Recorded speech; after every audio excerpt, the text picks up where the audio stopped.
സഹോദരങ്ങളെ, ആളുകൾ എന്തു പറഞ്ഞു എന്നുള്ളതല്ല. ആളുകളുടെ മുമ്പിൽ നമ്മൾ നല്ല ദീനിയായിട്ട് മുത്തദയ്യനായിട്ടുള്ള ആളാണ്, ദീനിയായിട്ട് ജീവിക്കുന്ന, ചിലപ്പോൾ കുടുംബക്കാരൊക്കെ പറയും ഓ നല്ല ദീനിയായി ജീവിക്കുന്ന ആളാണ്, ഓ നല്ല തഖ്വയുള്ള ആളാണ്. നമ്മുടെ വേഷരൂപം കണ്ടിട്ടായിരിക്കും. നല്ല താടി ഉണ്ടാവും, നല്ല വേഷം ഉണ്ടാവും, നല്ല രൂപം ഉണ്ടാവും, ചിലപ്പോൾ കുറെ സുജൂദ് ചെയ്തതിന്റെ അടയാളം ഉണ്ടാവും നെറ്റിയിൽ. അപ്പൊ ആളുകൾ വിചാരിക്കും ഓ നല്ല വ്യക്തിയാണ്, ഓ നല്ല ആളാണ്, ഓൻ തഖ്വയുള്ള ആളാണ്, ഓൻ ദീനുള്ള ആളാണ്. ആളുകൾ പറഞ്ഞു എന്നുള്ളതല്ല നമ്മുടെ ദീനുള്ള തെളിവ്. ആളുകൾ പറഞ്ഞു എന്നുള്ളതല്ല, അല്ലാഹു സുബ്ഹാനഹു വ തആലയുടെ മുമ്പിൽ നമുക്ക് തെളിയിക്കാൻ സാധിച്ചോ എന്നുള്ളതാണ്. ആളുകൾ പറയുന്നതാണെങ്കിൽ സഹോദരങ്ങളെ, നരകത്തിൽ ആദ്യം കിടക്കുന്ന ആളുകളെ പറ്റി നമ്മൾ കേട്ടിട്ടില്ലേ? അബൂ ഹുറൈറ റളിയല്ലാഹു അൻഹു ഈ ഹദീസ് ഉദ്ധരിക്കുമ്പോ പൊട്ടിക്കരഞ്ഞുകൊണ്ടാണ് ഈ ഹദീസ് ഉദ്ധരിക്കുന്നത്.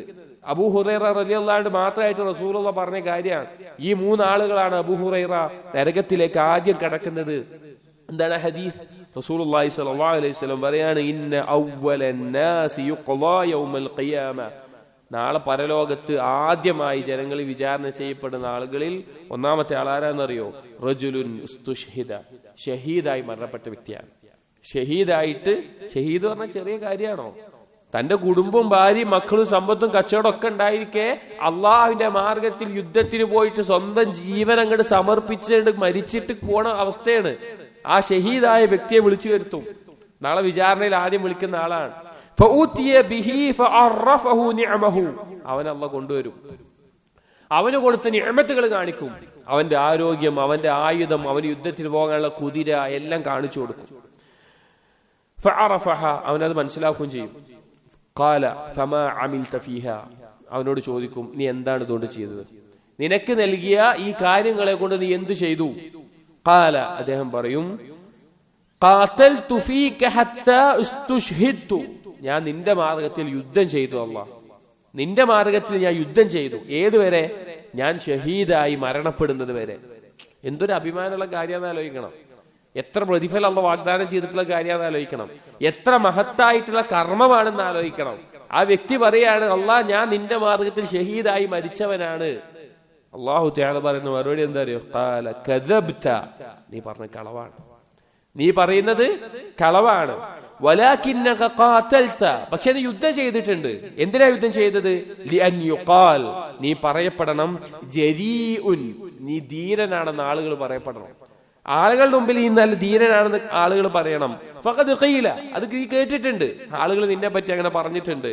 ثم أمر به فسحب على وجهه حتى ألقي في النار, അങ്ങനെ അവനെ നരകത്തിലേക്ക് വലിച്ചെറിയാൻ കൽപ്പിക്കുകയും മുഖം കുത്തി വലിച്ചെറിയുന്ന അവസ്ഥയിൽ നരകത്തിലേക്ക് വലിച്ചെറിയുകയും ചെയ്യും. ഷഹീദായി മരണപ്പെട്ട വ്യക്തിയുടെ അവസ്ഥയാണ്. വറജുലുൻ തഅല്ലമൽ ഇൽമ, രണ്ടാമത്തെ ആളെ വിളിക്കും. ഇൽമ പഠിച്ചിരുന്ന വ്യക്തി. വഅല്ലമഹു, അവനത് പഠിപ്പിച്ചിരുന്നു. വഖറഅൽ ഖുർആൻ, ഖുർആൻ പാരായണം ചെയ്തിരുന്നു. ഫഉതിയ ബിഹി ഫഅറഫഹു നിഅമഹു ഫഅറഫഹ, അവനെ കൊണ്ടുവരും. അവന് കൊടുത്ത അനുഗ്രഹം, ഖുർആൻ പഠിക്കാനുള്ള തൗഫീഖ്, ഖുർആൻ ഓതാനുള്ള തൗഫീഖ്, ആളുകളുടെ മുമ്പിൽ ഇമാമായി നിന്നത്, അവന് കൊടുത്ത എല്ലാ അനുഗ്രഹങ്ങളും കഴിവെല്ലാം അള്ളാഹ് കാണിച്ചു കൊടുക്കും. അവനത് അംഗീകരിക്കുകയും ചെയ്യും. എന്നിട്ട് ചോദിക്കും ഫമാ അമിൽത ഫീഹാ. ഈ ചോദ്യം ഭയങ്കര ചോദ്യമാണ്. എന്താണോ നമുക്ക് കിട്ടിയത്, സമ്പത്താണോ, ഇൽമാണോ, ആരോഗ്യമാണോ, സൗന്ദര്യമാണോ, എന്താണോ നമുക്ക് കിട്ടിയത്, അതിനെക്കൊണ്ട് അള്ളാഹുവിന്റെ ചോദ്യമാണ് ഫമാ അമിൽത ബിഹാ അലി ഫീഹാ, അതുകൊണ്ട് നീ എന്താ ചെയ്തത്? അതിന് മറുപടി പറയാതെ നമുക്ക് രക്ഷപ്പെടാൻ പറ്റൂല. അതിന് മറുപടി പറയാതെ നമുക്ക് രക്ഷപ്പെടാൻ പറ്റൂല. ചോദിക്കുക നീ എന്താ കൊണ്ട് ചെയ്തത്? അദ്ദേഹം പറയും തഅല്ലംതുൽ ഇൽമ വഅല്ലംതുഹു വഖറഅതു ഫീഖൽ ഖുർആൻ, ഞാൻ ഇൽമു നേടി, കല ബുദ്ധി വന്നു, കഴിവ് വന്നു, ഞാൻ ഇൽമു പഠിച്ചു, അത് ആളുകൾക്ക് പഠിപ്പിച്ചു കൊടുത്തു, നിനക്ക് വേണ്ടി ഞാൻ ഖുർആൻ ഓതി എന്ന് പറയും. അല്ലാഹു തആല ആ വ്യക്തിയോടും പറയും കദബ്ത, നീ പറഞ്ഞത് കളവാണ്, നീ പറഞ്ഞത് കളവാണ്. വലാകിന്നക തഅല്ലംതുൽ ഇൽമ, എന്നാൽ നീ ഇൽമു നേടി, ലിയുഖാൽ, പറയപ്പെടാൻ വേണ്ടി, ആലിമുൻ, ആളുകൾ പറയണം നീ ആലിമാണെന്ന്, അതിനു വേണ്ടിയിട്ടാണ് നീ ഇൽമു നേടിയത്. വഖറഅതൽ ഖുർആൻ, നീ ഖുർആൻ പാരായണം ചെയ്തു, ലിയുഖാല ഹുവ ഖാരിഉൻ, നീ നല്ല ഖാരിയാണെന്ന് കേൾക്കാൻ വേണ്ടിയിട്ട്, നല്ല പാരായണക്കാരനാണെന്ന് കേൾക്കാൻ വേണ്ടിയിട്ട്. ഫഖദ് ഖീല, നീ അത് കേട്ടിട്ടുണ്ട്, നീ അത് കേട്ടിട്ടുണ്ട്. ثم أمر به فسحب على وجهه حتى ألقي في النار, അവനെയും നരകത്തിലേക്ക് വലിച്ചെറിയാൻ അല്ലാഹ് കൽപ്പിക്കും. മുഖം കുത്തി നരകത്തിലേക്ക് വലിച്ചെറിയും. വറജുലുൻ വസ്അ അല്ലാഹു അലൈഹി, മൂന്നാമത്തെ ആളെ കൊണ്ടുവരും. അല്ലാഹു തആല വിശാലമായ സമ്പത്ത് നൽകിയിട്ടുള്ള വ്യക്തി. വഅതാഹു മിൻ അസ്നാഫിൽ മാലി കുല്ലിഹി, എല്ലാവിധ സമ്പത്തും അവനുണ്ട്. അവന് സ്വർണവും വെള്ളിയും കച്ചവടവും ഒട്ടവും കന്നുകാലിയും വാഹനവും ഒക്കെ കൊടുത്തിട്ടുണ്ട്. നാളെ അവൻ അള്ളാഹു കൊണ്ടുവരും, അവന് കൊടുത്ത നിഅമത്തുകൾ കാണിച്ചു കൊടുക്കും.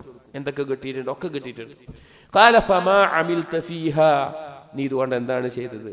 ഖാല തറക്തു മിൻ സബീലിൻ തുഹിബ്ബു അൻ യുൻഫിഖ ഫീഹാ ഇല്ലാ അൻഫഖ്തു ഫീഹാ ലക്.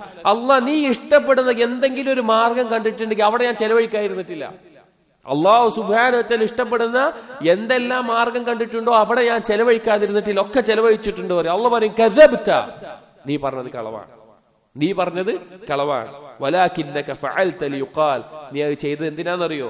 ഹുവ ജവാദുൻ, അവൻ നല്ല ഔദാര്യം ചൊരിയുന്നവനാണെന്ന് ആളുകൾ പറയണം. ഫഖദ് ഖീല, അത് നീ കേട്ടിട്ടുണ്ട്. സുമ്മ ഉമിറ ബിഹി ഫസുഹിബ അലാ വജ്ഹി സുമ്മ ഉൽഖിയ ഫിന്നാർ, അവനെ നരകത്തിലേക്ക് വലിച്ചെറിയപ്പെടും. സഹോദരങ്ങൾ, എവിടെ പ്രശ്നം പറ്റിയത്? എവിടെ പ്രശ്നം പറ്റിയത്? ആളുകൾ പറഞ്ഞില്ലേ, ഷഹീദായി മരണപ്പെട്ട വ്യക്തി, ആളുകൾ പറഞ്ഞു. ഇൽമുള്ളവൻ, ഖുർആൻ പാരായണം ചെയ്യുന്നവൻ, ആളുകൾ പറഞ്ഞു. ധാരാളം ദാനധർമ്മം ചെയ്യുന്നവൻ, ആളുകൾ പറഞ്ഞു.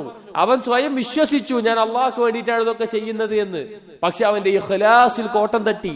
അള്ളാഹുവിന്റെ തൃപ്തി മാത്രം പ്രതീക്ഷിക്കേണ്ടടുത്ത് ദുനിയാവിൽ അവൻ പലതും ആഗ്രഹിച്ചു. നമ്മൾ ചെയ്ത കർമ്മവും ഇവരുടെ കർമ്മവും വെച്ച് നോക്കിയാൽ എത്ര നിസ്സാരമാണ് സഹോദരങ്ങളെ. നമ്മുടെ ഇഖ്ലാസിനെ കുറിച്ച് എപ്പോഴെങ്കിലും ഭയപ്പെടാൻ നമുക്ക് സാധിച്ചിട്ടുണ്ടോ? ഈ ഹദീസ് നമ്മുടെ കൽബിൽ ഒരു പേടി വരുത്തിയില്ലെങ്കിൽ പിന്നെ എന്താ നമ്മൾ വരുത്തുക? ഈ ഹദീസ് കേട്ടിട്ട് നമ്മുടെ കൽബിൽ നമ്മുടെ പരലോകത്തെ കുറിച്ച്, നമ്മുടെ അമലിലുള്ള പ്രതീക്ഷയിൽ ഒരു സംശയം നമ്മുടെ കൽബിൽ വരുത്തിയിട്ടില്ല എങ്കിൽ, ഒരു ഭയം നമ്മുടെ ഉള്ളിൽ ഉണ്ടായിട്ടില്ല എങ്കിൽ എത്രത്തോളം നമ്മുടെ കൽബിന് ഖസ്വത്ത് ബാധിച്ചിട്ടുണ്ടാവണം, എത്രത്തോളം കൽബിന് കാഠിന്യം ബാധിച്ചിട്ടുണ്ടാവണം. ഈ ഹദീസ് ഉദ്ധരിക്കുന്ന രംഗം അബൂ ഹുറൈറ റളിയല്ലാഹു അൻഹു ഭയങ്കര അത്ഭുതമാണ്. അദ്ദേഹത്തിനോട് താബിഈ എന്ന് ചോദിക്കുകയാണ്, റസൂലുള്ളാഹി ഇത് കേട്ട ഒരു ഹദീസ് പറഞ്ഞു തരുമോ? ഇത് പറയാൻ തുടങ്ങുമ്പോഴൊക്കെ അദ്ദേഹം വിങ്ങി പൊട്ടിയിട്ടാണ് അവസാനം 3, 4, 5 തവണ ചോദിച്ചിട്ടാണ് അദ്ദേഹം ഇത് പറയാൻ തുടങ്ങുന്നത്. അത്രത്തോളം ഭയപ്പെടേണ്ട ഒരു ഹദീസാണിത്. സഹോദരങ്ങളെ, നമ്മുടെ അമലുകൾ ആളുകൾ എന്ത് പറഞ്ഞു എന്നുള്ളതല്ല വിഷയം. ഒറ്റക്കാവുമ്പോൾ നമ്മൾ എന്താണോ, നമ്മുടെ ഉള്ളിൽ നമ്മൾ എന്താണോ, അതാണ് നാളെ വരിക. നാളെ പരലോകത്ത് വരിക ആളുകളുടെ മുമ്പിലുള്ള നമ്മളല്ല, ആളുകളുടെ മുമ്പിൽ നമ്മൾ ആരായി എന്നുള്ളതല്ല. നമ്മൾ ഒറ്റക്കാകുമ്പോഴും നമ്മുടെ ഹൃദയത്തിന്റെ അകത്ത് നമ്മളുണ്ടല്ലോ, ആ നമ്മളാണ് നാളെ പരലോകത്ത് വരിക. അതാണ് ഖൽബുൻ സലീം എന്ന് പറഞ്ഞത്. നാളെ പരലോകത്ത് രക്ഷപ്പെടുന്നവൻ സലീമായ ഖൽബ് കൊണ്ട് ഉള്ളു നന്നായവനാണ്.